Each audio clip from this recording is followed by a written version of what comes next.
Hello guys, how are you all? Today we are back with a new What If Naruto series. What if Naruto half demon and half god?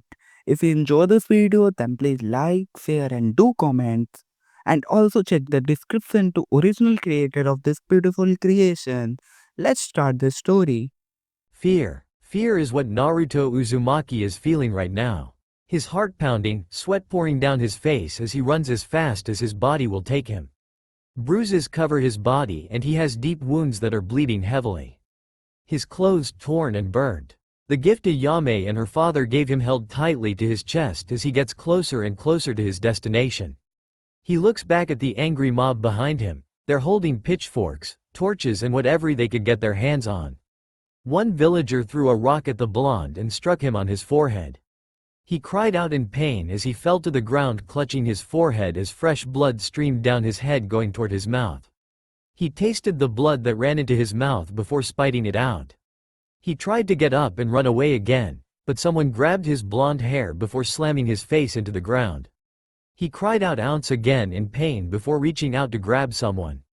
He gripped a woman's pant leg and looked her in the eyes before saying, Please help me," Naruto choked out before he was slapped across his face. The mob cheered as he struck again and again by the woman. Her pink hair beginning thrown around as she struck the boy harder and harder. Naruto's face felt numb and his left eye began to close then swell up. The woman stopped before kicking the boy in his stomach. "You do not get to plead or talk to me, demon. You killed my husband, left my daughter without a father," she yelled as she stopped her kicks. Naruto coughed out blood as he held his stomach. "I never killed anyone, let alone this lady's husband," Naruto thought. He slowly began to stand and face the crowd. They all had scowls on their faces as they advanced toward him. Naruto back against the wall as he started to breathe heavily as the mob got closer and closer to Naruto. He closed his eyes as fresh tear streamed down his face. "Look, the demon is crying," one villager shouted. "Good, let him cry, in fact," another one said before grabbing a metal pipe that had a jagged end. He advanced the young Uzumaki before he pulled the pipe back before plunging it deep in the boy's shoulder. Naruto thrashed in pain as he tried to scream, but the man held his hand over Naruto's mouth. Naruto's vision began to get blurry and he could feel himself getting weaker. As his eyes began to close, before he opened them widely as the pipe was ripped out of his shoulder, the pain waking Naruto up. He then stabbed the pipe in Naruto's leg, twisting it as he repeated the process on the other leg. Naruto could barely think as the pain grew stronger and stronger. The other villagers followed and began to beat Naruto to death. They punched, kicked, stabbed, slashed, burned and even branded the poor boy. When they were finished, they threw him against the wall. He was breathing even heavier than before, if that is even possible. His blonde bangs that now had blood in it shadowed his eyes so they could not see the tears. The branding mark over his heart felt like it was still on fire. "Maybe it's because they poured salt into the wound after they branded me," Naruto thought as he tried with all his might to stand up. But as he soon realized his legs were broken, his right arm dislocated and his left shoulder had a tennis ball-sized hole in it. "Is this it? Is this how I die? By people who I wanted to protect when I grew up," Naruto thought. The sound of gravel crunching brought the blonde's attention to the man standing in front of him. Naruto brought his head up slowly to see a man with white hair that seemed to defy gravity. He was wearing the standard ANBU gear and had a wolf mask with red markings. Naruto looked deep in his eyes and saw that one was gray while the other was a bright red and had 3 spinning tomos. Even thought Naruto couldn't see the man's face, he knew that was angry at him just like the rest of them. The white-haired man lifted up his left hand before electricity came out of nowhere surrounding his hand. "This is for my sensei, you demon brat," he said before pulling his hand back. "Chidori," he shouted before plunging his hand into Naruto's chest. Naruto felt the electricity flow through his body as it numbed his body. He felt his heartbeat slow down as his eyes grew heavier and heavier. Naruto slumped against the wall dead. The white-hair ANBU yanked his hand out of his chest before he turned to the crowd. "The demon is dead, but you all need to get out of here before the ANBU get here," he said as he began to wipe his hand off on Naruto's jacket. The crowd cheered before they left to go to their homes and celebrate the death of the demon. They were all gone but 2 people, the pink hair woman and the white hair man. They smiled at each other before she grabbed his hand and told him, "Thank you Kakashi for getting rid of that demon and freeing my husband's soul, and maybe now I can move on," she said before walking with the ANBU away from the dead boy. "It was my pleasure council member Haruno, and now my sensei can rest in peace knowing that the demon was dealt with," Kakashi said before he turned toward her. "Kakashi, would you like to join me during the festival, and please call me Sakuno," she said before grabbing Kakashi's arm and dragging him to the festival. The two of them had a great time at the festival, as did the other members of the mob that attacked Naruto. "Okay then Sakuno-chan," Kakashi said. Sakuno blushed as she led him through to a disc-tossing game. They all enjoyed themselves and drank until the pass-out, knowing that the demon was dead. Or so they thought. Inside of Konoha, on top of a mountain, stood a man with long white hair. His hair seemed to flow in the wind as he looked down at the village. He had two blue streaks across his face and his eyes shined amber. The moon illuminated what he was wearing. He wore a white kimono and hakama, armored boots, and a long flowing sash, with the latter two suggestive of Chinese, also share similar plates, with a spiked rim, with the addition of Chinese vambraces and armored gauntlets, as well as layered spiked pauldron on each shoulder. He wears a parted pelt that extends from both shoulders and trails behind him as he walks, representing the two streaks of fur running down the back of his yokai form. His white hair is only seen in a very high ponytail. The tessaiga and tenseiga are worn at his waist, while the soanga is worn across. His man turned his head toward Naruto's apartment as the smell of blood hit his nostrils.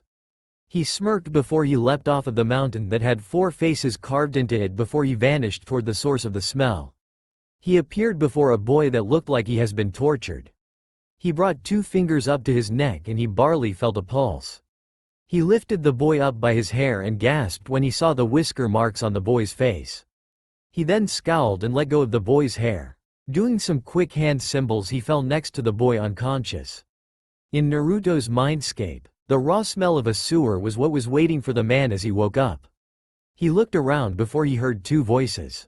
He began to walk toward the voices in hope he would find what he was looking for. As he walked closer to the noise, he noticed that there were pipes that grew larger as he walked deeper in. The voices kept getting louder and louder until he was in front of a blonde boy and a giant gate with a seal on it. He scowled when he realized what the seal did for the boy. He walked up to the boy and placed his hand on his shoulder. The flinched under his touch and put his hands up to defend himself. "Please don't hurt me, I don't know what I did," the blonde pleaded with the white-haired man. "What is your name, boy?" My name. Yes, your name. Naruto. Uzumaki," the blonde said before straightening his back, puffing his chest out and pointing his thumb at his chest. "And I am going to be the next Hokage, believe it?" "And Uzumaki, huh, then I guess you and I are related," the white-haired man said as the boy's eyes widened. "I have a living relative, I can finally have a family," Naruto thought as tears built up in his eyes. He rushed to the man, grabbing his cloth as he cried into his robes. "Stop crying, and do you know what is behind this gate?" the man said as he looked down at Naruto. Naruto shook his head as he was trying to figure it out himself. "I may be smarter than the average 7-year-old, but I don't have a clue what's behind this gate," Naruto thought. Suddenly a pair of crimson-red eyes and razor-sharp teeth appeared out of the darkness. It gave off an evil but powerful chakra. "Come close to the gate, child," the voice said. Naruto cowered behind the white-haired man. He turned toward Naruto and grabbed him by his arm. He then pushed Naruto in front of the gate so he could face whoever or whatever was behind it. "Stop being afraid, Naruto. Uzumakis don't fear anything," he said as he put his hand on one of his blades just in case. "Who's there?" Naruto asked, trying to be brave in front of his only living relative. He got closer to the gate and peered into the darkness. It was quiet for a while before 3 claws shot out of the space between the bars, almost impaling the young Uzumaki. Naruto fell to the floor as they started laughing at him. "How can you be an Uzumaki if you can't stand up to me? Mother's beast form, it's pitiful," the voice said as venom dipped out of every word. The white-haired man was about to intervene, but Naruto stood up and yelled, "Shut up." "What did you say to me, worm?" the beast said, daring Naruto to say it again. "I said shut up, I am sick and tired people picking on me and hurting me for stuff," Naruto said as he got even closer to the gate. Maybe you're not a lost cause, Naruto thought before looking behind the boy and saw the one person it feared. Inu no Toshio Uzumaki, the beast said before it put its head down, bowing to Inu. Naruto turned to Inu and thought, why is this beast bowing to my relative? The beast then looked at Naruto before shouting, brat, you bow before the Demon King. After shouting, torches shot out huge flames, and for the first time Naruto could see what was behind the cage. It was a fox with blood-red fur that matched his crimson eyes, but what caught Naruto's eye was that behind the fox was 9 tails thrashing around, matching his anger. Inu then walked up to the gate before changing his eyes from amber to crimson. You will not speak to my Mago like that, Kyuubi, Inu said in a demonic voice. The Kyuubi cowered in the sudden change in his cane. Naruto looked at Inu in awe. This is my Oji-chan, but why is he not old-looking? Naruto thought as he looked Inu over. To Naruto, he didn't look a day over 29. As Naruto kept thinking about why his Oji-chan was so young-looking, he failed to notice that Inu and the Kyuubi were having a discussion. After they finished and came to an agreement, Inu turned to Naruto. Naruto, Inu said, snapping Naruto out of his trance. Naruto then shook his head before looking at his Oji-chan. Yes, Oji-chan, Naruto said before he saw the smirk on the Kyuubi's face. Naruto didn't like the way the fox smirked at him. Why did the villagers try to kill you? Inu said.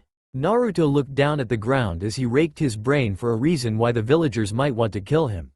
Sure, he played pranks on them and sometimes he stole food, but that was only when he was really hungry. When he couldn't find a good reason why, he looked up at his grandfather and said, I don't know, Oji-chan, I only stole food when I really needed it, and maybe I played some mean pranks, but I never killed anyone like they said I did, I promise, Oji-chan. Inu looked at the Kyuubi before looking back at his grandson. He sighed before crouching down to Naruto's level. He placed his hand on Naruto's shoulder and gripped it firmly. They tried to kill you because they fear you, Naruto. They fear your power as they did your mother Kushina and me. Naruto, you come from a long line of demons.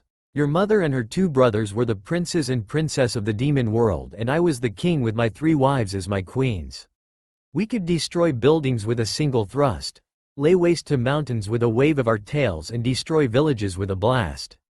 But we grew too powerful, and so the humans found a way to suppress our power. They created seals, and with those seals they split us from our true forms. They called us Jinchuriki and said that now that we didn't have our full power we could be killed. But they were oh so wrong. I, along with my family and army, laid waste this world for years and years until I figured out how to break these seals, and I did. I freed everyone who had a seal on them but my son, Inuyasha, and my daughter, Kushina. They wanted to stay half demons so they could raise a family. Inu paused as he looked at the Kyuubi before taking a deep breath and continuing. But they couldn't because the humans once again attacked us. They poisoned me so I couldn't warn my children. They found Sesshomaru first and they somehow sealed all his power up and then killed his wife, then him. Next Inuyasha, he was with his daughter when they attacked him. They hung his daughter and wife in front of him before chopping off his head. Then came my wives, while I was being treated for the poison when they came in. My wives put up a fight but in the end they died trying to save me. The humans thought that they had killed me when they stabbed me in the heart with my own blade, but they stabbed me with a blade that can't kill. After I was healed I rushed to find Kushina and get her to safety, but once again I was too late. They hired someone to unleash Kushina's true form and then split the 2 of them apart. He paused once again and Naruto noticed that Inu had tears in his eyes. Naruto stretched his arms out and brought Inu in for a hug. Inu let out a silent sob as he held Naruto, his last heir, the only one who could carry on the Uzumaki name when he was gone and the only one who could avenge his family. Inu stopped crying and wiped his eyes before he took on last ragged breath before continuing. The beast attacked this village and nearly destroyed it until Kushina's husband, who was a seal master and Hokage of the village at the time, sacrificed himself and your mother to seal the beast inside you. I came too late and I could only watch as the beast disappeared as I was about to join the fight. I found the bodies of your mother and father with a hole through their chest and you on an altar. Before I could take you and raise you as one of my own, the village's shinobi came and took your parents' bodies and you. I was going to go after them but then the poison started to act up again, so I had to leave to be healed, vowing to come back for you. But before I left I followed the shinobi and they brought you along with your parents to a council meeting. They were talking about what to do with you now that they knew the Kyuubi was sealed inside of you. Most wanted you dead, even that Hokage of yours want to kill you. But some wanted you to live so that you could be a weapon for the village. Soon the council agreed and they dubbed you the demon of the hidden leaf. I vowed that when I came back that they were going to pay for what they were going to do to you and will. Inu finished as he looked at Naruto, who had his blonde hair shadowing his eyes. Naruto, Inu said, worried about his Mago, but that all changed when he saw an evil smirk that found its way on the 7-year-old's face. Naruto picked his head up, his normal blue now a deep crimson. If they want a demon then they will get one, Naruto said in a demonic voice as he turned to the seal on the gate that separated him from the Kyuubi. The whisker marks on his face deepened and his fingernails were sharpened to a point. Oji-chan, you said that this was my mother's true form, then where is mine? Naruto said in his normal voice, but his eyes were still crimson. Suddenly another voice, another figure appeared next to the fox. It was a white wolf with its own 9 tails flowing around behind it. It had red eyes just like the Kyuubi. You finally came, Naruto-sama. I thought that you would never come and I would be stuck here with this fox for the rest of your life. Oh, by the way, my name is Okami. The wolf said before he looked over at Inu and bowed. I am sorry that you and I couldn't speak for so long, and that I will leave you when the fox and I fuse and Inu-sama gets rid of this seal, Okami said as he tried to smile at the boy, but it came off as an evil grin because of the fangs that he had. It's okay, so I'm glad I met you and at least someone cared about me even if it was for a short time, Naruto said as he placed his hand on top of Okami's head. Inu came up to the gate before doing some hand symbols and saying demon style. Demon fusion jutsu. Then 2 bright red lights came out of Inu's hands and rushed toward the 2 giant demons. Goodbye, Naruto, Okami said. Yes, see you in the other world, kid, Kyuubi said before he and Okami were pulled together as their bodies were glowing white. As the light dies down, there stood a white wolf with red streaks in its fur with 18 tails flowing behind it. When it opened its eyes it saw that were a dark red, almost black. But the wolf didn't stay there long as Inu did more hand symbols before saying demon style. Almighty Seal Destroyer. Then fire shot out of Inu's hands and engulfed the gate in roaring flames. Naruto had to shield his eyes as the flames grew too bright for him to look at. When the flames died down, Naruto looked at the gate to see that the seal was gone, and then the gate swung open. The wolf walked out before I began to glow red as it got closer to Naruto. Naruto put his hand out and touched the wolf's snout. To Naruto's surprise, then wolf began to be absorbed into him. The more of the wolf that was absorbed, the more powerful Naruto felt. When the wolf was gone, Naruto turned to Inu and said, "What is this, Oji-chan?" "This is the power of you and your mother combined, and with this power you will destroy this village," Inu said before putting his hand on top of Naruto's head. As Inu was rubbing his head, he noticed that there was a pair of canine ears on top of his head just like his mother, Kushina, and his uncle, Inuyasha, had. "Okay, Oji-chan, but I want to save the people that were nice to me. Thought, is that okay, Oji-chan?" Naruto said as he looked up at Inu. Inu chuckled before nodding his head. Naruto jumped up and cheered before he ran around Inu chanting, "I'm gonna destroy the hidden leaf." Inu tapped Naruto on his shoulder before he said, "Before you can destroy this village you must first be trained, and that is what you and I will be doing for the next 7 years." Naruto nodded his head before smiling brightly at Inu. "Good, now let's get out of here and get your father's stuff out of his compound," Inu said before he felt a tug in the back of his head. Inside of Konohagakure, Naruto sat up and put his hand on his head. "Wow, do I have a headache?" Naruto thought before he heard a groan next to him. He turned to Inu trying to stand up. Naruto rushed to his side to try and help his Oji-chan. Inu smiled at Naruto before looking behind him and saw that not a thing had changed. The village was still partying and don't have a clue what had just happened. "Naruto, how are your wounds?" Inu said, causing Naruto to look down at himself.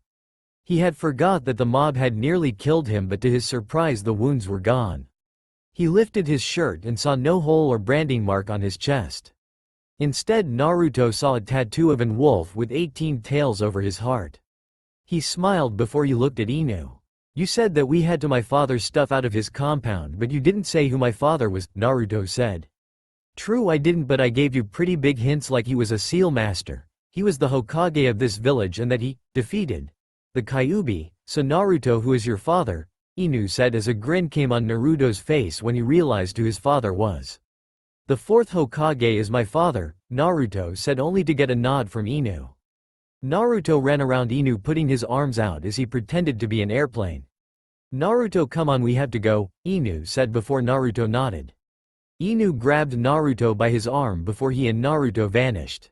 At the Namikaze compound, Naruto looked at the large compound in awe as he had always dreamed of living in a place like this.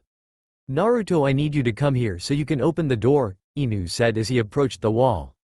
The wall had 5 seals in a pentagon shape. The writing on the seals told Inu that it was a blood seal that could only open when someone of Namikaze blood. Naruto looked at Inu in confusion.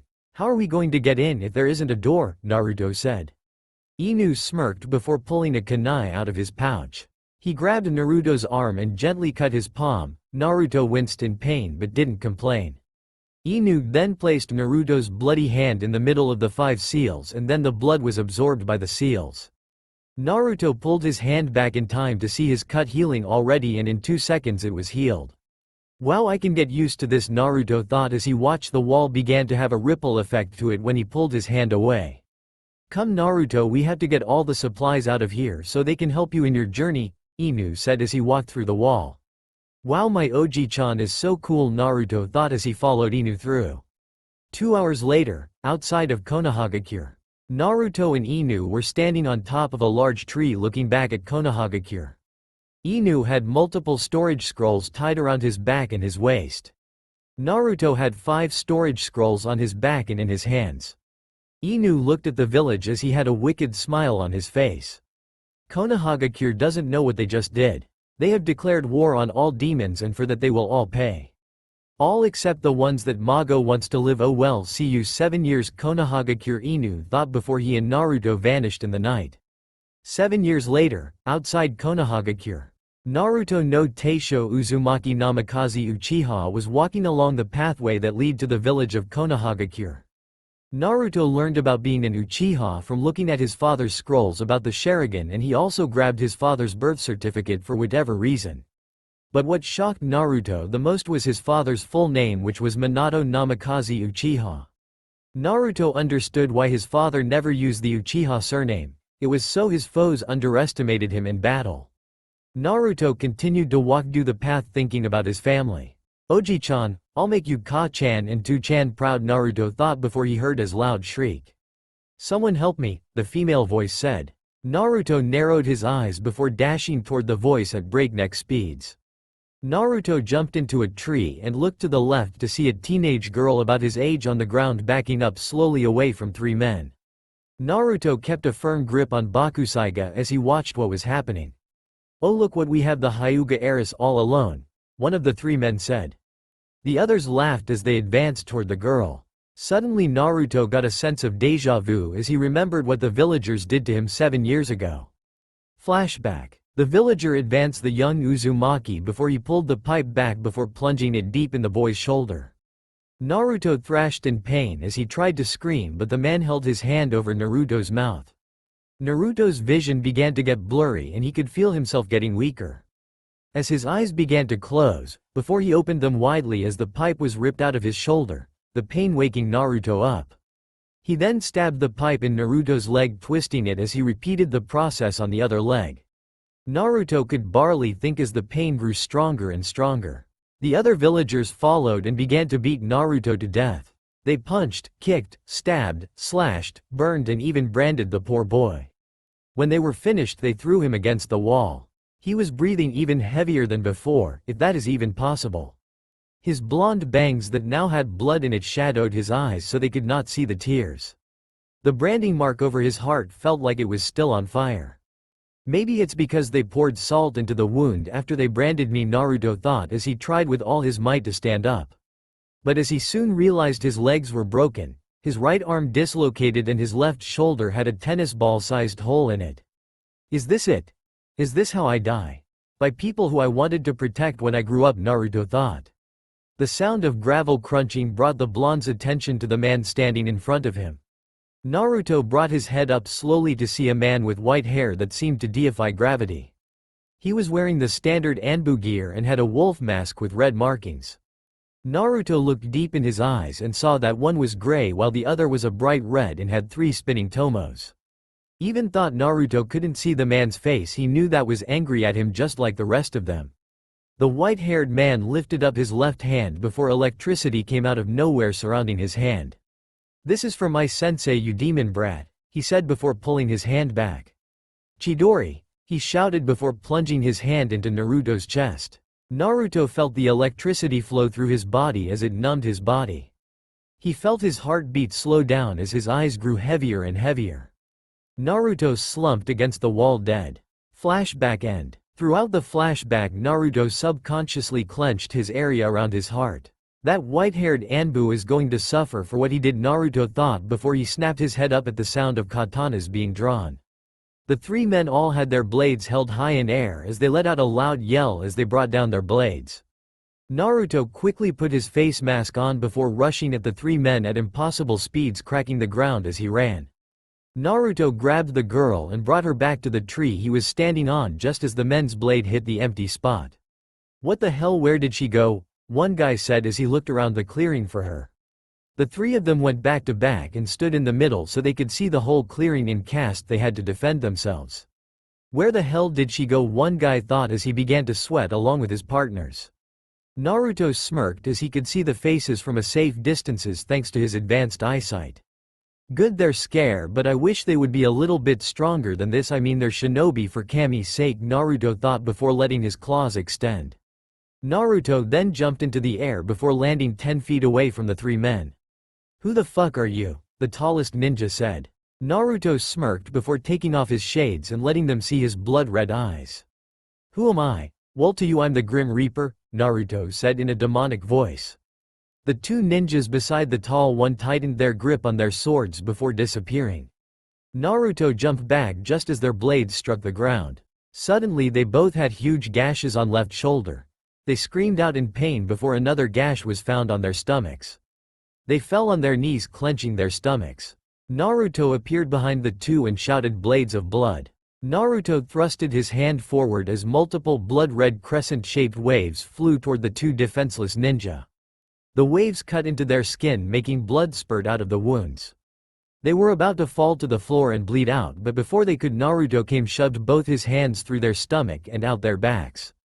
While going through, Naruto grabbed their intestines and broke their spines. He then proceeded to yank his arms back and drop their intestines. The two ninja fell to the ground as they felt their life slipping away from them. With the last bit of their life, they watched as Naruto brought his foot up before stomping on their heads, cracking their skulls and splattering blood and pieces of skull and brain everywhere. Naruto then turned his head toward the last ninja, who was shaking from watching what happened to his friends.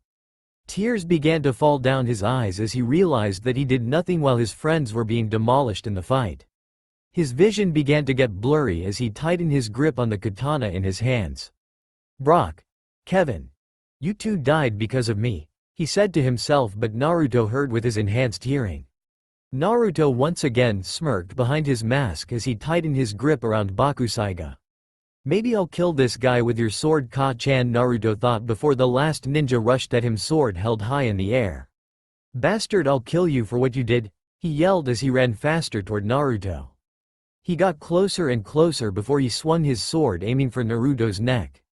It was silent for a moment, so you could hear the two thuds of his head and body hitting the ground, but in separate locations.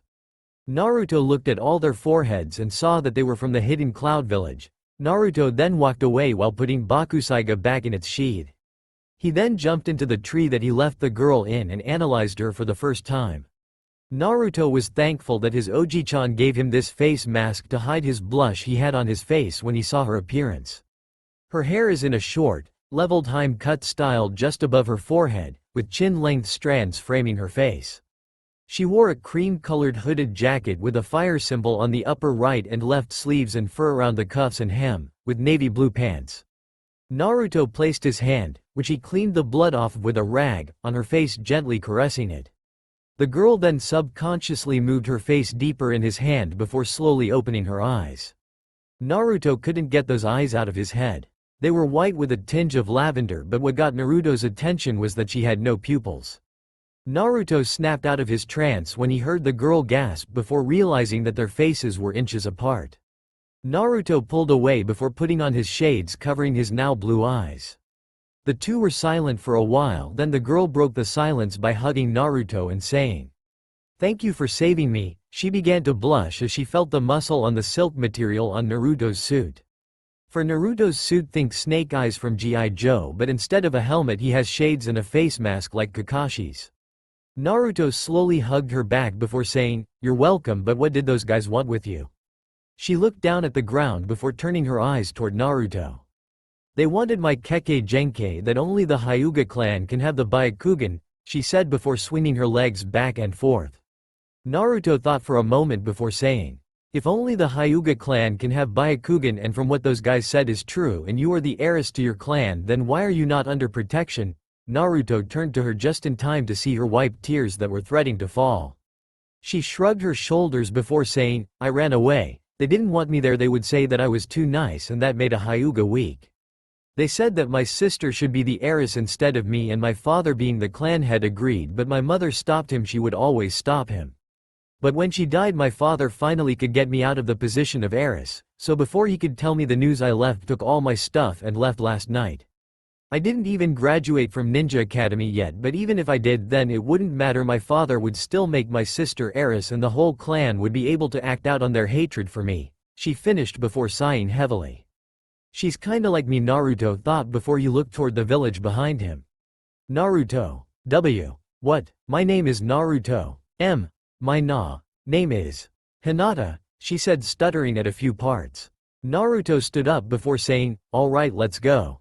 Naruto held his hand out to her. "Where are we going?" Hinata said. Naruto sighed before saying, "To Konohagakure, that's where." She shook her head before standing up. "No, I will not go back there and live with those people," Hinata said, turning her back to Naruto. Naruto thought for a moment before saying, "Okay, then live with me." WH. What? She asked, her face turning red.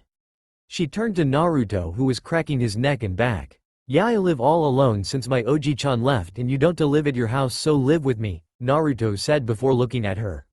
She put her head down to hide her blush that was deepening by the second. "We just met and her wants me to live with him," Hinata thought before she began to get lightheaded. Her vision began to get blurry before she started to fall backwards out of the tree. Naruto saw this and quickly jumped out of the tree and landed on the ground in time to catch her unconscious body. "Fuck, she passed out and I don't even know where her bag is," Naruto thought before he started to look at around the clearing for her bag. After a while he found in a tree.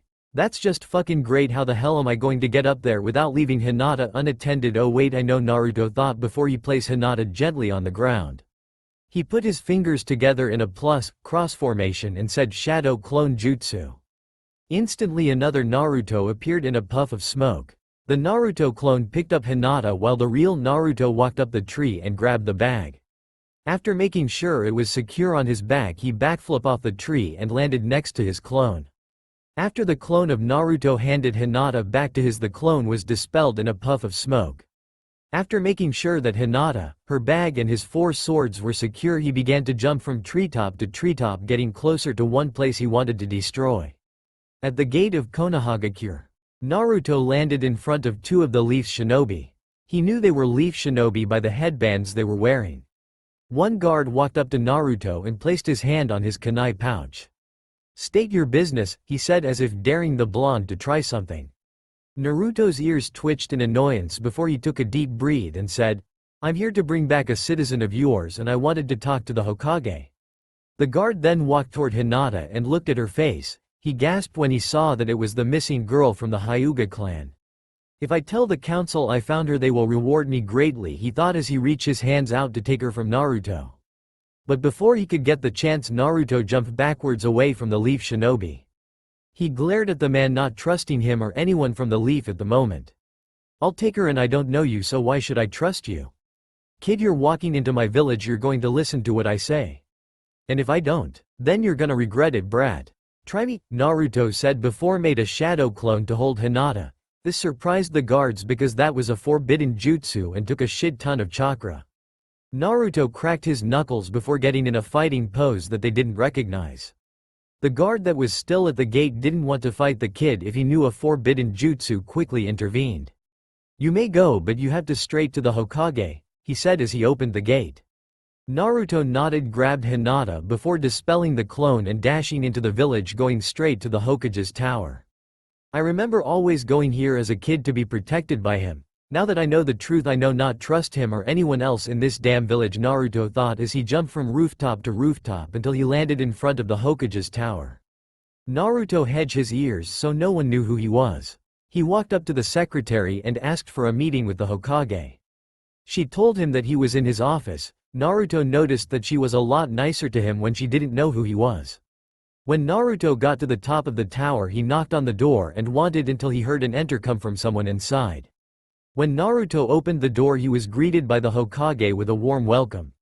Yeah, let's see how long this welcome lasts when he figures out who I am, Naruto thought as he placed Hinata down on the couch before standing in front of the Hokage. Hello, first let me be the first to welcome you to Konoha. I am Sarutobi, the Hokage of this village. And how did you come across the young Hyuga clan member? Sarutobi asked, giving a smile.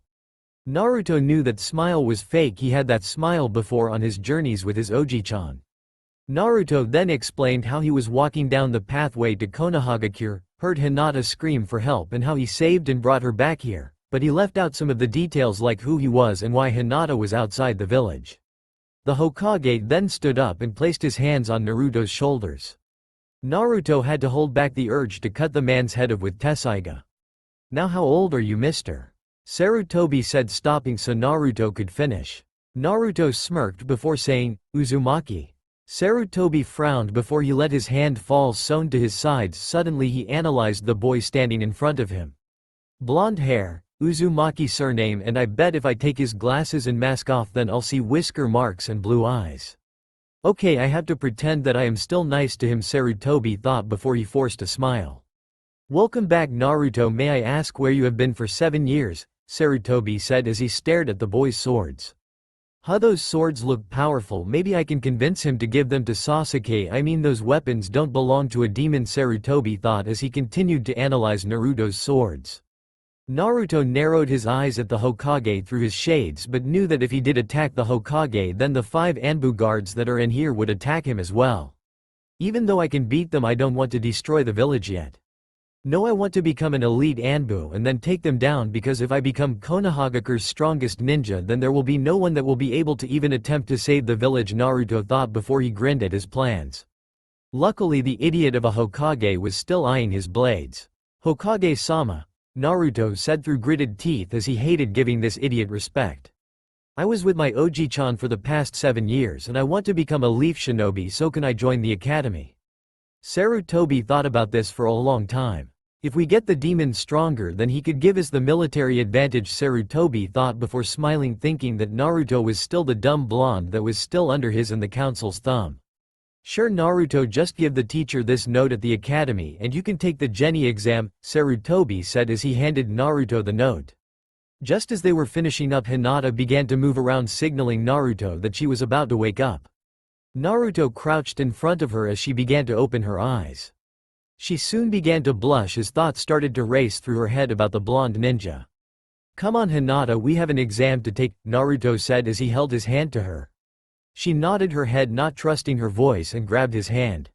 While Hinata was not looking, Sarutobi scowled at the two, thinking that if the demon breed with a Hyuga then world as we know it would be over. Naruto saw the scowl through his shades and made his eyes turn blood red. Sarutobi looked at Naruto and he swore that he could see 2 red spots in his shades. Naruto proceeded to lead Hinata out of the Hokage's office and began to walk toward the academy. So Hinata, what's the academy like? It's full of people who either hate or worship Sasuke Uchiha, but it's not all of them. Ino, Yamanaka, Ten, and Karen are nice to me. Good to know, but who is Sasuke Uchiha? He's the last Uchiha alive in the village ever since his brother Itachi killed the whole clan. So basically they all kiss his ass because he is the last holder of the Sharingan. Yeah, but how did you know about the Sharingan? Because I am an Uchiha and I have a Sharingan. No way, prove it, Hinata said, not believing a word he said. Naruto shrugged before taking off his shades and activated his Sharingan.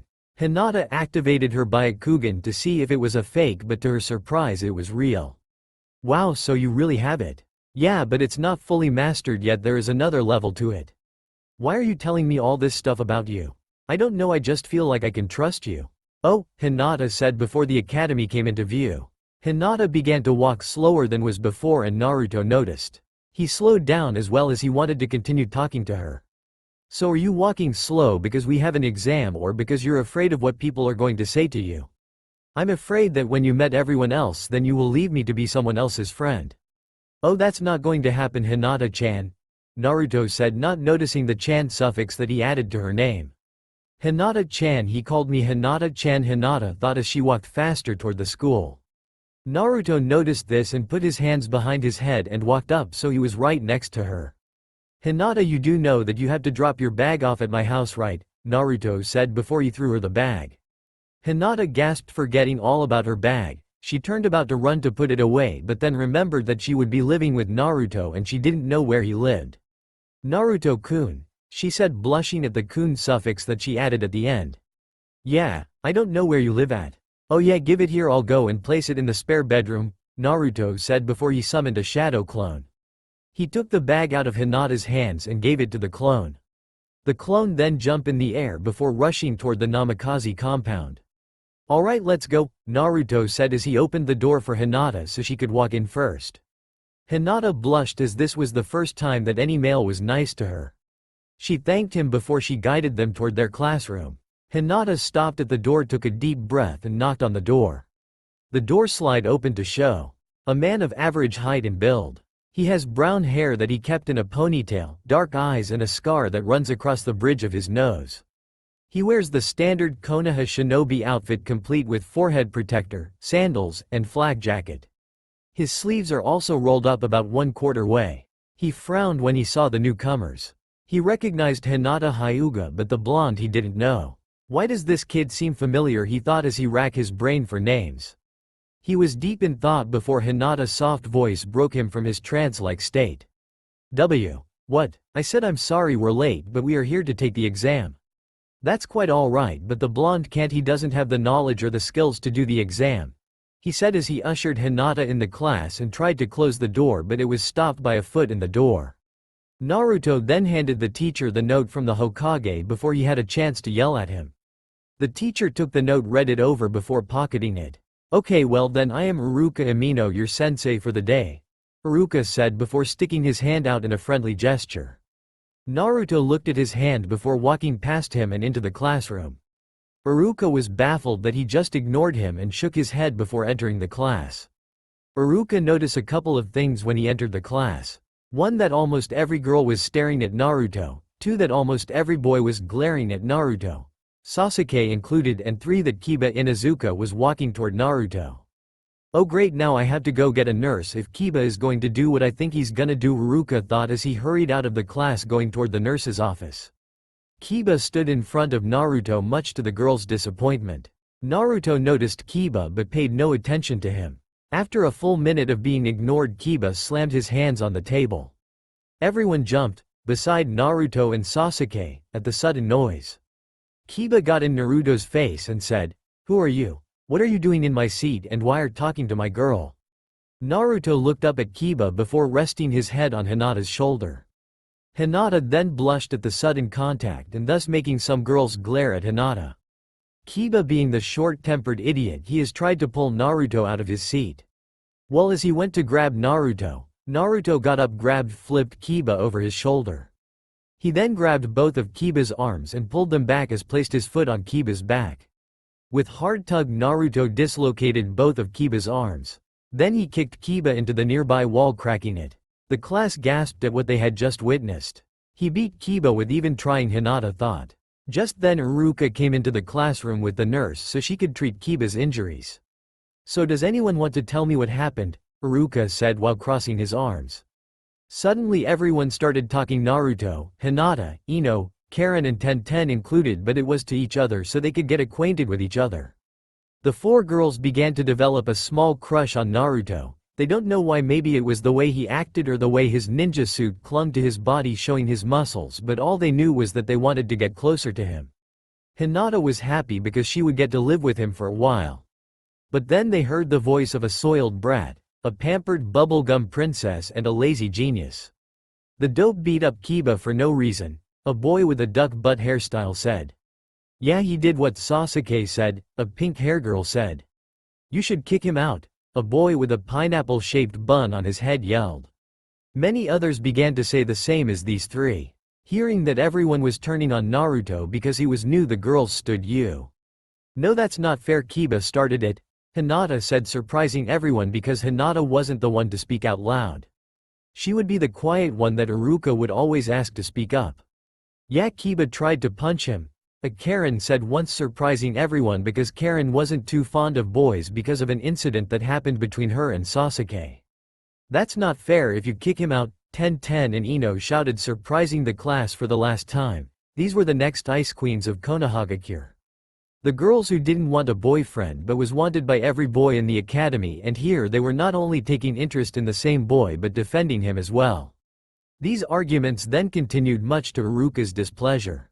Naruto could care less. He was too busy petting this white dog he had found. It seemed to take a liking to Naruto.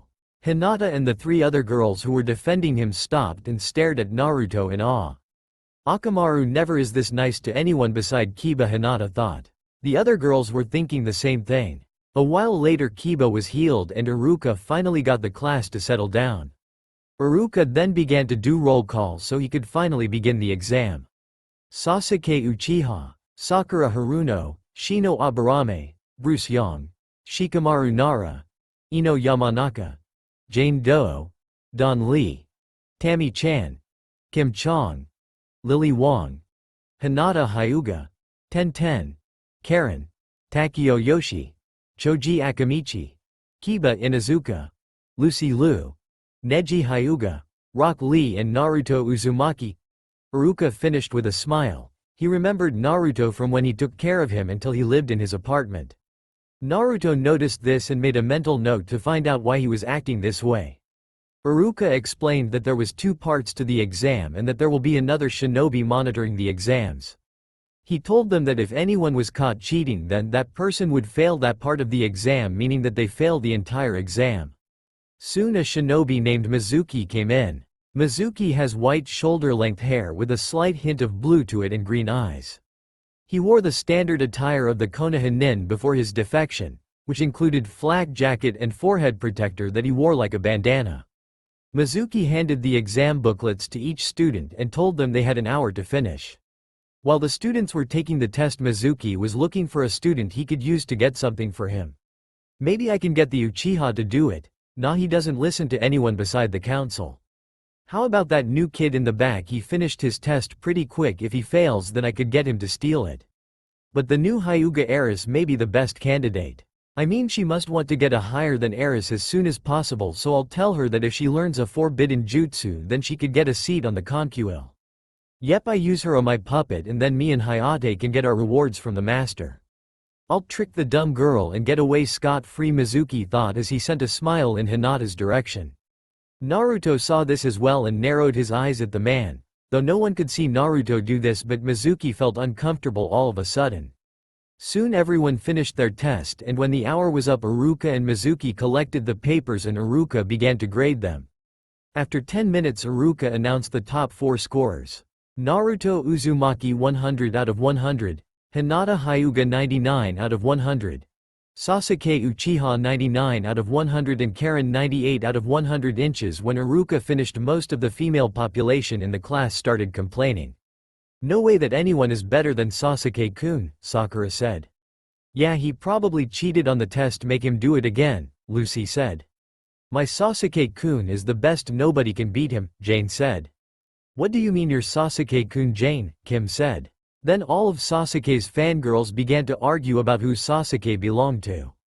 Naruto got annoyed quickly and got out of his chair and walked toward Iruka. Akamaru following right behind him, barking happily, much to Kiba's displeasure. Hey Iruka-sensei, Naruto said, shocking everyone except Hinata and her friends because up until this point no one heard Naruto's voice. Akamaru barked, showing that he liked how smooth his voice was. Yes, Naruto, he said with a smile. I would like to take the other part of the exam now. Okay, but we have to have the other students watch for an example, is that okay? Whatever you want, Naruto said before Iruka stood up and led Naruto and the class outside. Outside the Ninja Academy, Konohagakure. Once outside, Mizuki and Iruka set up the targets and then told the class to stand 5 feet away from the testing area. Once everyone was where they wanted them to be, they told Naruto what to do. Okay Naruto, for this part you will have to try to hit each target on the red dot in the middle. If you do hit the red dot, it's an automatic 100 for that target. The farther you go, the more points you earn. If you happen to hit all the targets in the red dot, then you got a perfect score on this part, which no one got, Iruka explained. Mizuki was staring at Naruto with a smug look on his face. He may act all cool and stuff, but I bet he can't even hit the first red dot, he thought. Naruto grabbed 10 kunai out of his pouch and waited for the signal. Iruka threw an explosive kunai in the air and then it detonated, letting Naruto know that he could start. Naruto threw one kunai after another at different targets. They all hit the red dot perfectly. Sasuke scowled at the display of skill while the others were trying to pick up their jaws off the ground. Where the dope get his skill from? He must get special training. Maybe I can make the council make him give me the same training and those swords of his too. Yes, with skills like those then I will be one step closer to killing Itachi, Sasuke thought, his frown becoming a smirk. Sakura noticed the smirk and wondered what was so amusing to her crush. Maybe he's thinking about me and him going out on a date, Sakura thought before squealing to herself. Once Iruka and the others composed themselves, Iruka told Naruto to continue his exam, which was the jutsu portion. Naruto pondered on what level jutsu he should use. I don't want to show all my strength, but at the same time I don't want to appear weak to any of these people. Maybe a Chunin level jutsu will be enough, Naruto thought before smiling under his mask. He turned to Hinata, Ino, Karen and Tenten and sent a wink in their direction, thus making said girls blush.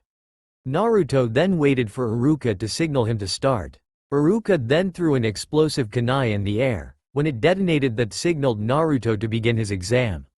Naruto did a couple of hand symbols before shouting wind torpedo. Naruto then took a deep breath before he expels it in a single blow. The wind that Naruto expelled formed a torpedo that is near invisible as it launches towards the test dummies. Upon contact it explodes the targets with the force of 6 exploding tags. So the students had to shield their eyes from the dust that was being thrown around the area.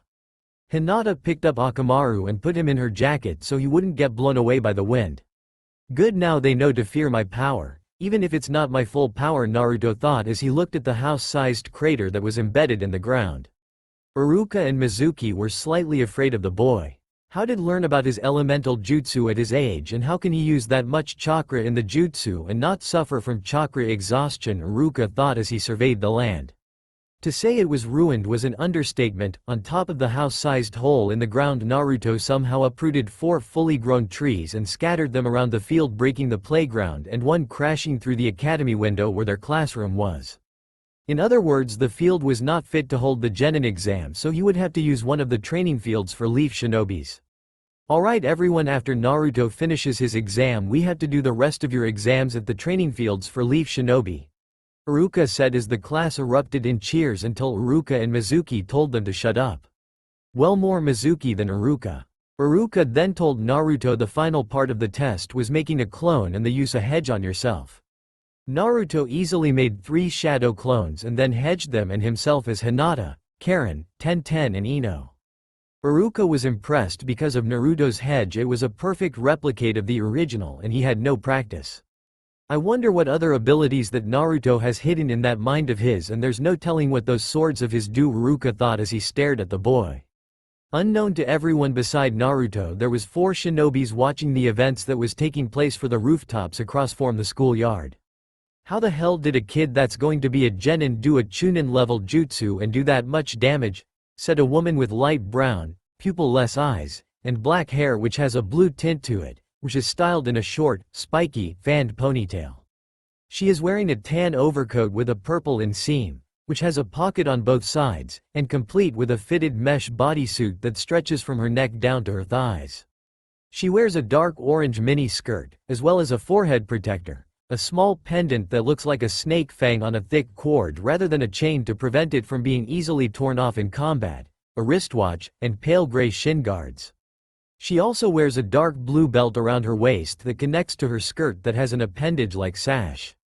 I don't know Anko-chan, but all I know is that this boy is something else, answered a fairly tall and light-skinned woman of slender build. She has long, black, shoulder-length untamed hair, and very unique eyes that are red in color, with an additional ring in them. She wears makeup consisting of red lipstick and purple eyeshadow. Her outfit consists of a red mesh armor blouse with only the right sleeve visible. Overall, this very broad material resembles bandages with a pattern on it similar to those of rose thorns. Her hands and upper thighs are also wrapped in bandages, and she wears the Konoha forehead protector and regular shinobi sandals. Well, he's alright in my book Kurenai-chan. I mean, look how Akamaru is acting around him.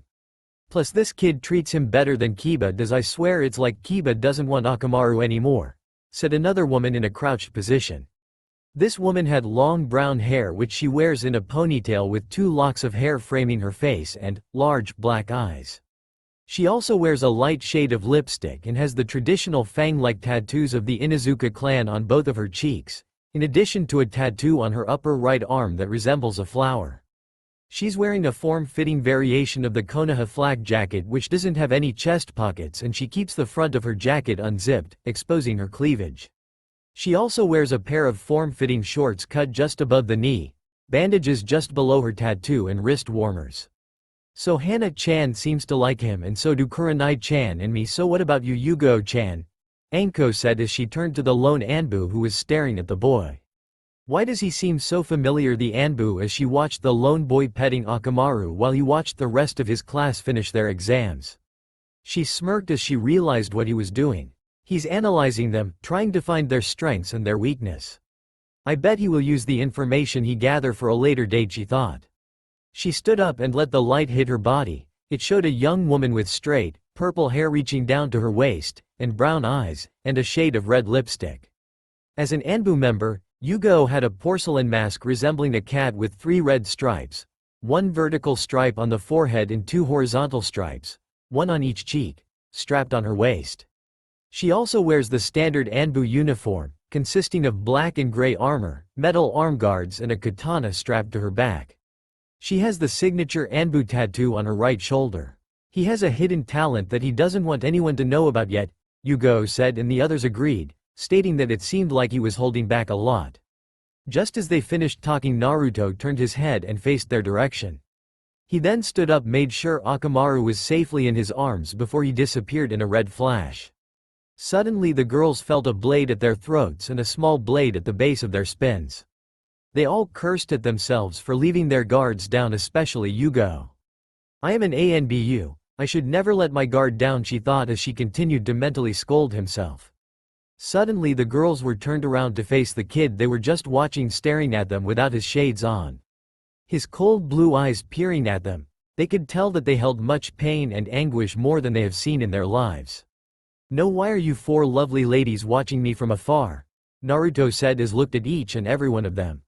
Why should we tell you? Anko said before she felt the pressure of the blade increase on her throat.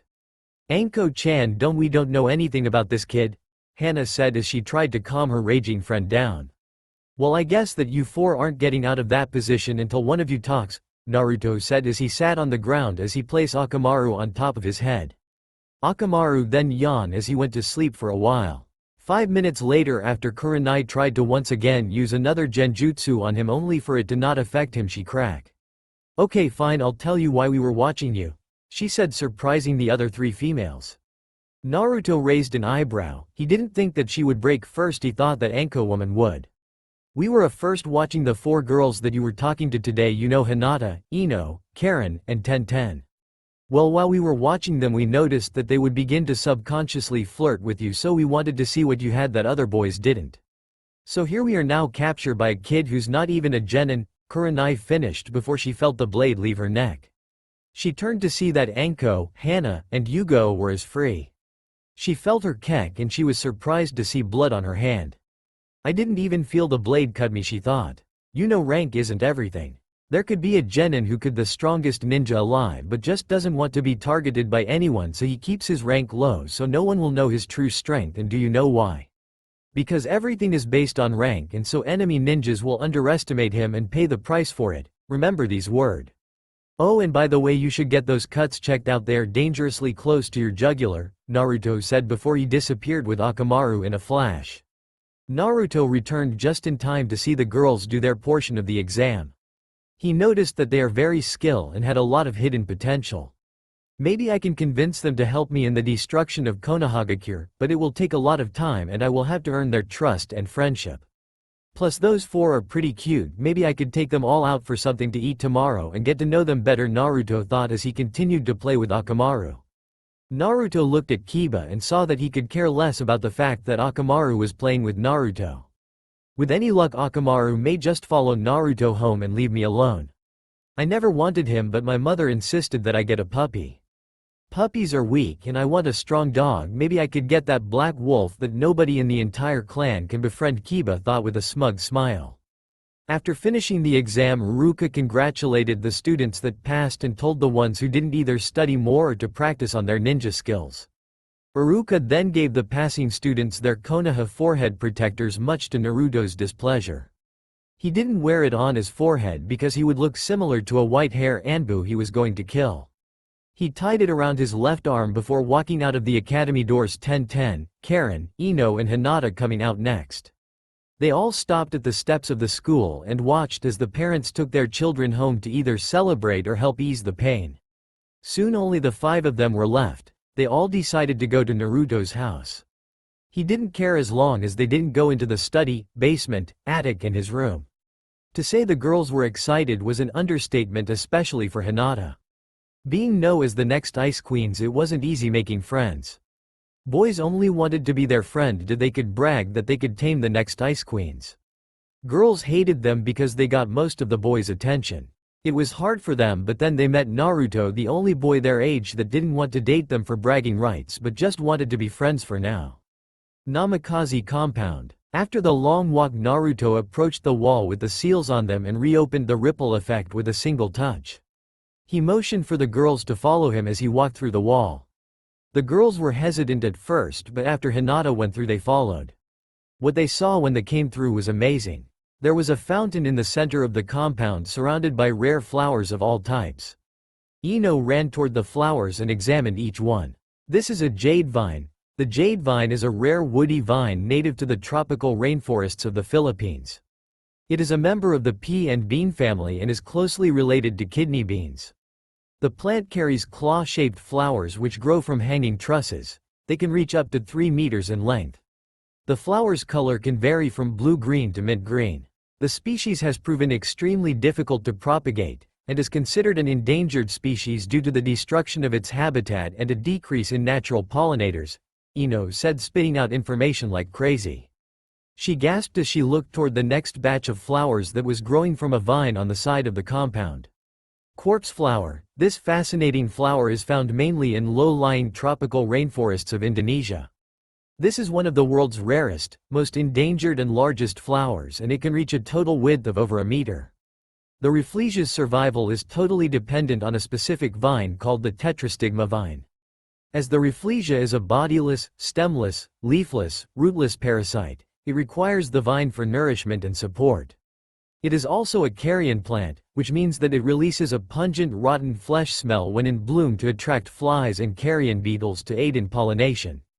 Once in bloom, the flower will only last about a week before dying, Ino said as she observed and educated the group about each rare flower she saw. Ino, if like that then you'll love this, Naruto said as he led them into the house. As they walked down the hall they pasted a huge kitchen, a medical bay and much to 1010's delight a weapons room. Naruto stopped at the door to a greenhouse that had a seal on the door. After Naruto infused his chakra with the door he opened it and led everyone in. He warned them not to bother the flower because it was very expensive to get it here and he didn't know where to get another one. When Ino saw the flower she nearly fainted, but luckily Naruto caught her. She felt his muscles hold her close to him and she couldn't help but blush. She covered it up by rushing out of Naruto's embrace and examining the flower, but this time Naruto gave the information. The ghost orchid is a fascinating rare plant that was presumed extinct for almost 20 years. Only recently did it rear its head again. The plant is so rare because it is basically impossible to propagate. It has no leaves, does not depend on photosynthesis and does not manufacture its own food. Like the lady slipper, it needs a specific fungus in close contact with its root system, which feeds it. The ghost orchid never grows leaves, and will therefore always depend on the fungus for its nourishment. The ghost orchid can live underground for years, without showing any external signs, and will only bloom when all conditions are optimum. This explains why some orchid enthusiasts search for years and years just to have a glimpse of this elusive flower. Naruto finished before he led everyone out of the greenhouse and re-sealing the door. The Ten rushed to Naruto and begged him to see the weapons in the armory. After begging for 5 minutes, Naruto said it was okay, but he told them that he couldn't take anything out of the armory. When Naruto unlocked the door, Ten rushed inside, the girls following so after. Inside the armory was Ten's dream come true. On the left was a types of katanas and swords. On the right was kunai, shurikens and explosives. Ten was muttering to herself as she was naming all the different weapons in the room. The bow, also called the staff, can be one of the most important weapons in the ninja's arsenal. It was generally around 6 feet in length, made of hard wood or bamboo, and was hollow. The reason for the hollow part was another trick of the ninja trade. By flicking the bow with great speed, the ninja could launch a poison-tipped dart or small knife out of the open end of the staff, often catching the opponent off guard. The hollowed-out bow could also be used to hide medicine, poisons, maps, or other small weapons, she said as she picked up a bow before twirling it around like an expert. She then turned to the next weapons she saw before rushing to it. The kama are the basis of the kusarigama. Kama is just the sickle on its own. They are usually used in pairs and swung in various arcs, crescents, etc. All sorts of slashing motions combined with the forward momentum of the ninja, they can cause some devastating damage. The blade of the kama is roughly around 11 to 12 inches. The handle is slightly longer. Original sickles had a longer blade and shorter handle. Ten said as she swung the kamas, getting a natural feeling from them. She placed them back before turning to the last thing that really caught her eye. The kusarigama is a combination of a sickle, short scythe, and a long chain with a weight attached to the end of it. The sickle end was used in a slashing or stabbing motion, as well as used to block and hook opponents' weapons. By holding the chain portion of the weapon, the sickle could be swung around to get a greater reach with it. The chain portion of the weapon was most often used for trapping an enemy or their weapon. Once tangled up with the chain, the ninja could finish him off with the sickle. This was a weapon the ninja invented out of farming tools they used and easily available. She said as she was starting to get lightheaded as she kept turn every second. As she was about to fall, she fell into Naruto's arms. Ten face turned bright red as she looked into his deep blue eyes and couldn't utter a single word. "You okay, Ten-chan?" Naruto said, making her blush even more. "He called me Ten-chan." Yes, Ten thought before nodding at Naruto's response. She tried to find something to change the point of interest from her to something else. "Naruto-kun, where did you get your swords from?" Ten said, blushing a deeper shade of red because she added the kun suffix to the end of his name. Naruto didn't mind. Hinata called him Naruto-kun as well. He placed Ten's feet on the ground before pulling out one of his blades. At first glance, when not in use, the Tessaiga appeared to be nothing more than a battered katana with a heavily chipped and rusted blade with the hilt's fabric tearing away. When transformed, the blade turned into an oversized dog's fang, fitting for its name. The crossguard turned into a large patch of fur similar to a dog's also. In the later chapters and episodes, the blade not only became slightly larger, but changed colors and transformed according to the abilities it absorbed.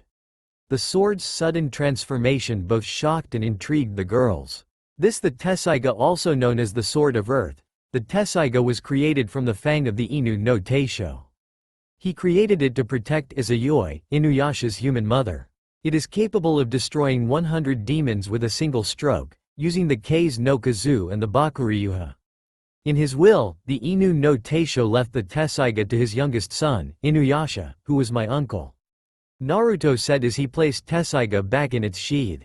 He pulled out another blade, but this one looked like a normal katana. This is the Tenseiga, also called the Sword of Heaven. The Tenseiga was created from the fang of the Inu no Teisho. It is capable of reviving the dead of 100 beings, whether demon or human, with one stroke. Tenseiga cannot cut the living but can cut spirits and the living dead. In his will, the Inu no Teisho left the Tenseiga to his eldest son, Sesshomaru. Who was my other uncle? Naruto said before putting that sword back in its sheath. Naruto slowly pulled out the next sword. As it came out of its sheath, the blade gave off a green chakra. It was simple katana, but Naruto knew better than they did. This is Bakusaiga. It was Kushina Uzumaki's signature weapon once she acquired it. The sword is the polar opposite of the Tenseiga, as it has an immensely strong power with the ability to eradicate and decompose any organic material that its blade comes in contact with, nullifying any regenerative capabilities while doing so. The blade itself is the manifestation of Kushina's own poison claws and her true demonic powers and abilities. Kushina was my mother, Naruto said as he stared at the blade for a while before he put the blade back into its sheath. Then Naruto did something none of them expected him to do. He put his hand up before pulling his face mask down, letting the girls see his handsome face. Hinata and Ten were thinking along the lines of that his whisker marks were adorable, while Karen and Ino were thinking that he looked really hot. The reason I am telling you all this is because I feel like I can trust you, and I have never felt like I could trust someone since. Naruto stopped, and Karen could have sworn that she saw a tear in his eye. She then walked over to Naruto and pulled him in for a hug. Slowly Naruto wrapped his arms around her, pulling her closer. She pulled back after a while and gave him a kiss on the cheek, making Karen blush deeply and Naruto have a slight pink tint to his cheeks. They composed themselves before Naruto continued what he was saying. The reason I told you about my sword's previous owners because I am what they were. And what is that? Hinata asked, getting worried about her roommate. I'm a demon, Naruto said as his eyes turned red and his whisker marks deepened as his voice got demonic at the end, his ears unhedged and twitching on the top of his head. Naruto looked at the four girls, waiting for them to run away and tell the villagers. If they do that, then I could destroy the village faster and I would have to play with them, Naruto thought before he felt a hand on his shoulder. He turned to see Hinata with a hand on his shoulder as she smiled at him. Why aren't you running away? Because demon or not, you're still you, Naruto-kun, Hinata said as she gave him a hug. She said exactly what Oji-chan said as when he was training me, Naruto thought as another tear came from his eye as he remembered his lessons for Inu. I stopped, took a deep breath and controlled his emotions. He turned and saw that it was getting dark, so Ino, Karen and Ten would have to go home. Well, it's getting dark, so I'll see you guys later, Karen said as she began to walk toward the exit. Before she left, she felt a strong hand grab hers. She turned to see Naruto with a smirk on his face. Oh, how she would like to kiss the smirk off his face, but she couldn't. Why don't you stay for dinner, all of you? Naruto said as he pulled Karen into the kitchen. Ten and Ino couldn't argue and sat down at the table along with Karen. Hinata asked Naruto where her room was and led her upstairs and pointed to the room right next to hers. She thanked him before he went into his room to change out of his ninja clothes. He put on a pair of pajama bottoms and a muscle shirt before he left his room. As he walked downstairs when he heard a dog barking, when Naruto opened the door, Akamaru came running in and stopped at Naruto's feet. Hey Akamaru, how did you get in? Naruto said as he looked at the wall that served as an entrance. No, the entrance seals are still in place. Maybe he had followed us in when I went home and was quiet the whole time. Oh well, Naruto thought before he picked Akamaru up. Alright Akamaru, let me cook the food and then you and the others can eat, he said before he walked to the kitchen. On his way there he began to hear a very interesting conversation. Namikaze compound, Konohagakure. Naruto leaned against the closed kitchen door after telling Akamaru to be quiet so he wouldn't get caught, but just to make sure they didn't know he was there he put a silence seal around him and Akamaru. With his advanced canine hearing he could hear everything the girls were saying. So what do you all want to do about Naruto? Karen said as she looked at the three girls in front of her. They suddenly looked up with a confused look on their faces. What do you mean? Ino said. Karen sighed before looking at the door to make sure he wasn't there. After checking she said, I mean, what do you all want to do about our crush on him? Outside the door you could see Naruto with a smirk on his face, while inside the girls had a blush on their faces. Ino was the first to speak after the long period of silence. I.D. Don. Don't KN. No W. What why? You're talking about. Ino said. Her blush deepened as she was embarrassed that she was stuttering. Ino, don't act like you don't. You're stuttering for Kami's sake and you never stutter, Karen said as she put her hands on her hips. Hinata was simply playing with her fingers as she thought about what she just heard. If the others have a crush on him, then I may lose the chance at being happy with someone I care about. No, I won't lose to them. I will win Naruto-kun's heart. Even if they look more attractive than me, I will show Naruto-kun the real me. Maybe tomorrow I can ask him to go over to Ichiraku's for some ramen, Hinata thought with a smile while Karen and Ino argued about Naruto. So what if I like? It's not like he is going to return the feelings. You never know, he might. What about you, Karen? What about me? How do you feel about him? I feel the same way I felt about Sasuke Teme before I found out he was an asshole. It's not going to be a repeat of what Sasuke did. Okay, so try and get close to Naruto-kun, please. Anyway, we just made it clear that you and I have a crush on him, but what about Ten and Hinata? Ino said. She then turned to the two girls and then raised an eyebrow. Ten looked at the two and saw that had huge grins on their faces. She then looked back at the ground and mumbled, I may have a crush on him, his vast knowledge of weapons and the way he carries himself with such confidence and power, that makes me so attracted to him. Oh, and the way his blue eyes shine in the sunlight, Ten said before her. Karen and Ino sighed dreamily. Leave it to you, Ten to find weapons knowledge hot, but with that one out of the way. Hinata-chan, what do you feel when you're around Naruto-kun? Karen said as she smiled at the former heiress. Hinata picked her head up and she stared at her best friends. A heavy blush formed on her face as she tried to think of a way out of the situation. What? Think about. Naruto-kun is, she said before looking around the room. Her blush went away as she realized the room was missing said blonde. What were is Naruto-kun? After she said that, they all paled while looking at the door. Outside, Naruto silently cursed before he dispelled the seal before quietly picking up Akamaru and bolting down the stairs. When the door opened, Karen looked around before sighing in relief. It's okay girls, he wasn't there. Who wasn't there? Naruto said next to her with Akamaru laying on his head sleeping. Karen yelled and jumped backwards into the kitchen, making the other girls stand up and check on her. Naruto-kun, you asshole, why did you do that? I didn't do anything, I simply walked down the hall and you didn't hear me. It's not my fault that you didn't hear me, Naruto said as he picked her up off the floor, but he pulled a little too hard and Karen ended up pressed against his chest, their faces inches apart. Karen blushed at not only the close contact but by the way Naruto was staring in her eyes. He lifted his hand to brush a strand of red hair out of her face as he softly caressed her face.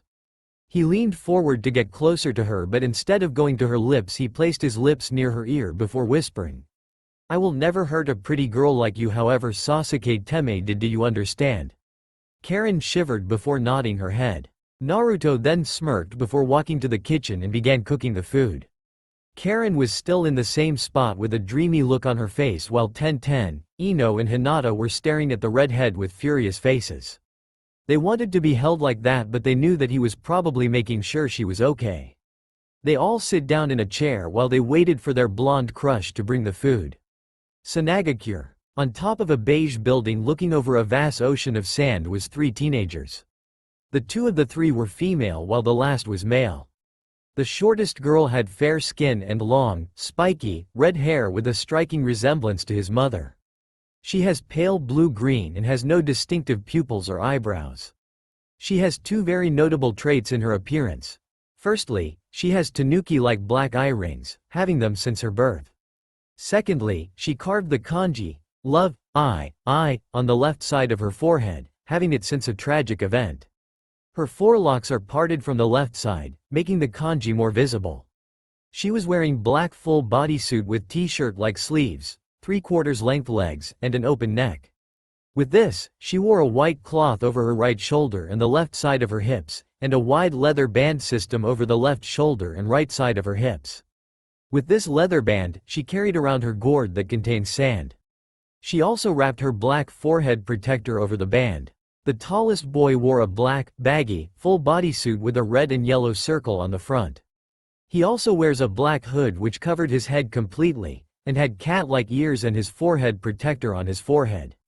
On his back was something wrapped in cloth, but there was brown hair, fur poking out of the wrapping. He also wears gloves and carries his puppets on his back.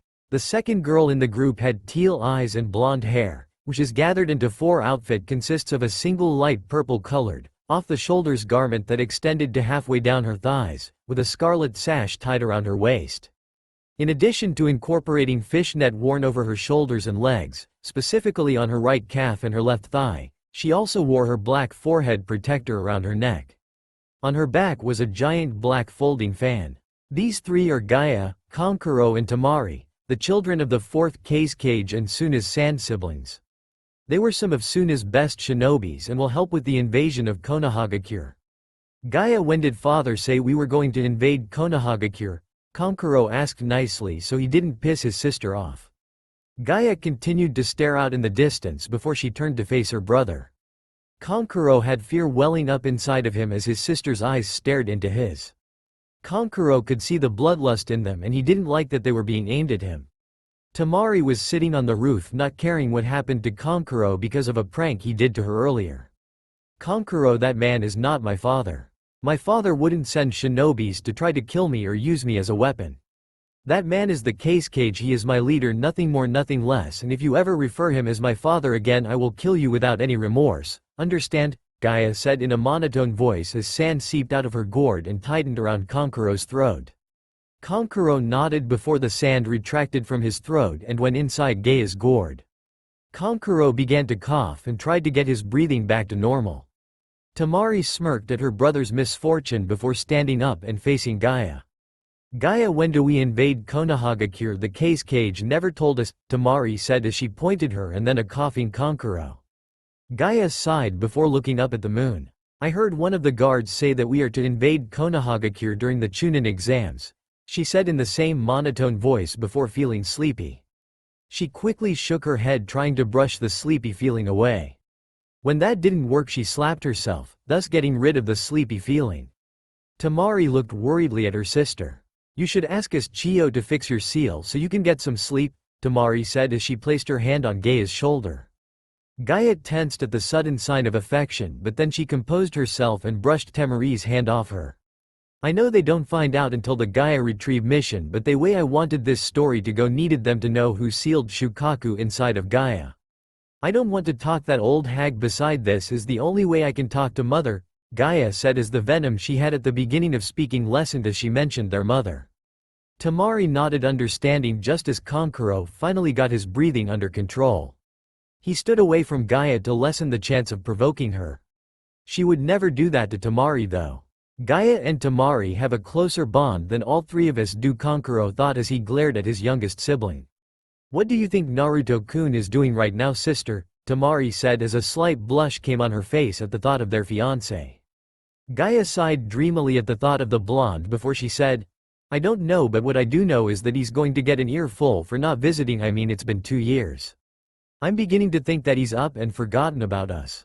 Kankuro stared at his two sisters in shock. This was the first he heard of them have a fiancé, and this was the first time that he had ever seen Gaia and Temari act so girly. After sighting in silence for a couple more minutes, Gaia stood up. Let's go, Gaia said as she disappeared in a swarm of sand. Temari and Kankuro nodded before they disappeared in a swirl of wind. They didn't know that after the invasion their lives were going to change drastically. Konohagakure, Namikaze compound. After Naruto finished cooking he made multiple shadow clones to carry it.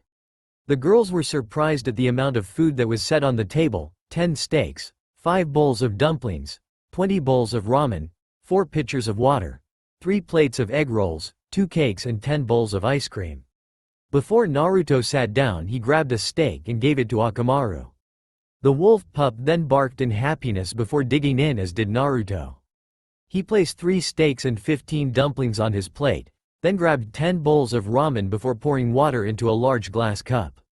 As he was about to dip in he noticed that the girls were staring at him in awe and slight disgust. Karen was the first to speak up. Naruto-kun, are you really going to eat all that food? She asked. He simply nodded before explaining why. There are 2 reasons why I eat so much. 1, because I have a large appetite, and 2, whatever I eat give me more energy so I can train for longer time periods. The girls nodded before wondering how much chakra does he have if he needs this much food to supply energy for it. Hinata was the first one of the 4 to grab a bowl of ramen, then the others followed. They were very surprised that the food tasted good. They would have never thought an enigma like Naruto would be such an amazing cook. Naruto-kun, this food is amazing. Where did you learn to cook like this? Tenten said as she continued to eat dumpling after dumpling. Ino and Hinata nodded their heads as their mouths are full of ramen. They all enjoyed the food and was soon finished, all but Karen. Naruto noticed this and he gave her a concerned look that didn't go unnoticed by the redhead. Karen leaned over to Naruto and told him that she would like to speak outside. Naruto nodded before he got up, excused himself and Karen and walked out the kitchen door, Karen and Akamaru following behind. Once outside, Naruto led them to a small pond that was located in front of the compound. What did you want to talk about, Karen-chan? Naruto said as he sat on the grass. Karen sat next to him while playing with Akamaru's fur. She sighed before turning to Naruto. Naruto, what would you say if I said that you weren't the only Uzumaki alive? Karen said as she continued to play with the wolf pup's fur, making Akamaru's tail wag. Naruto looked at her as if unimpressed. If you are saying that you're an Uzumaki, then I already know. How? It's simple really, only Uzumakis have red hair and a temper like the one you unleashed on me in the hallway. That was your fucking fault, Baka. See, there's that famous Uzumaki temper, Naruto said before he picked up Akamaru, placed him on his head. Where do you all live at? Naruto said. Karen was too busy staring at his face that was illuminated in the moonlight to hear what he said. What? I said, where do you guys live at? Why do you want to know? Because I am taking you all somewhere tomorrow and I want to know where to pick you up at.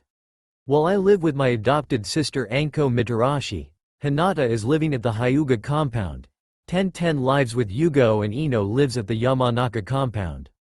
Thank you for the information, but Hinata lives with me, not at the Hyuga compound. But why she is the heiress of her clan? Karen said, confused at the new information. Naruto then realized that Hinata never told them that she was no longer the heiress of her clan, so to make up an excuse he picked up Akamaru and said, well, I have to take this little pup back to his owner, after I make sure that you girls get home okay. With that he began to walk back inside, Karen following behind him. After dinner, Naruto, Karen, Hinata, Tenten, Ino and Akamaru journeyed to the homes of the three girls, it smoothly for the most part.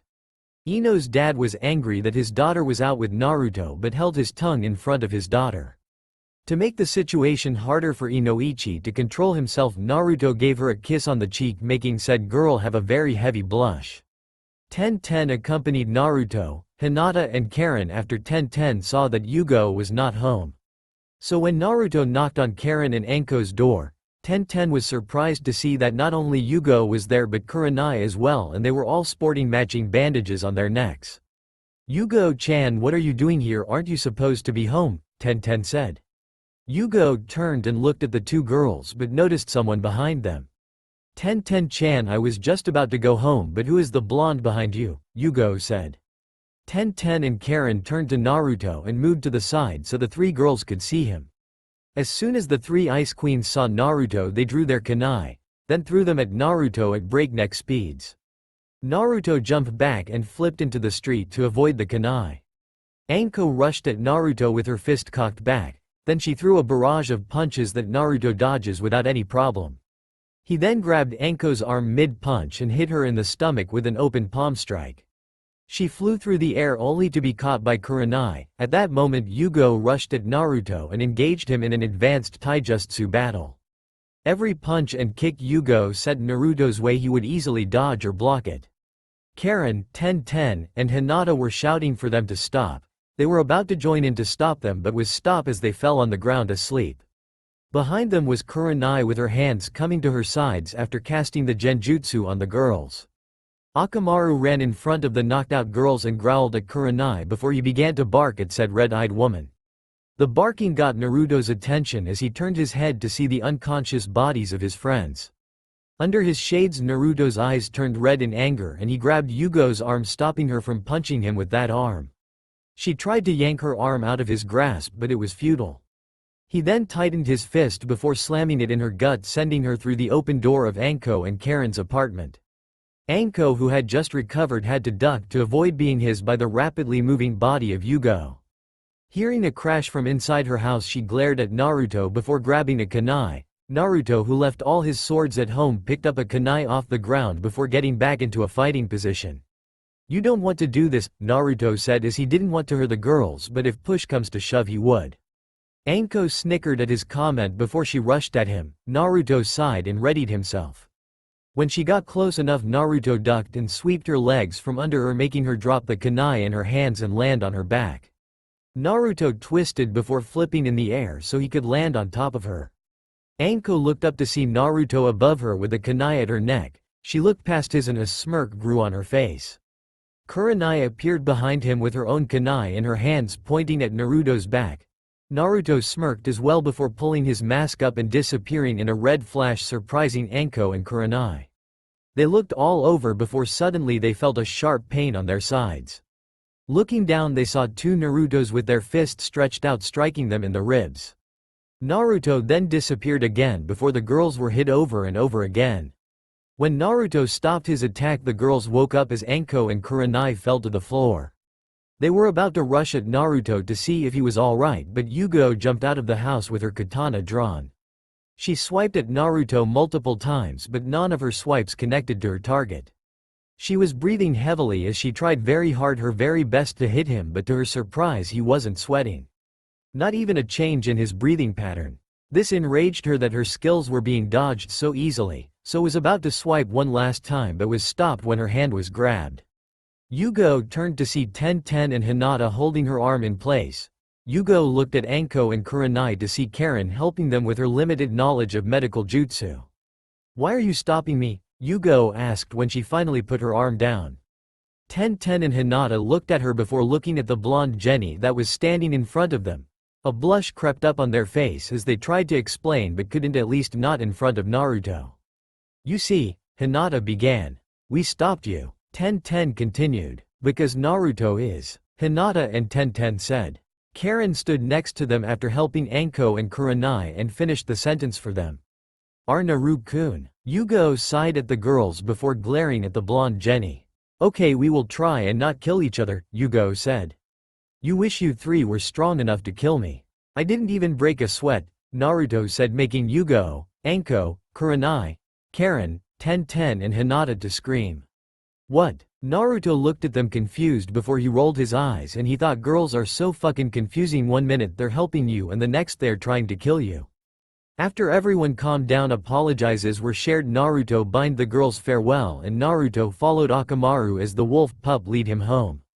To Naruto's surprise and amazement, Akamaru lead him to the Namikaze compound instead of the Inuzuka compound. Looking down at the wolf, Naruto said, "Do you want to stay with me, boy, instead, Kiba?" Akamaru's response was him running around Naruto barking happily.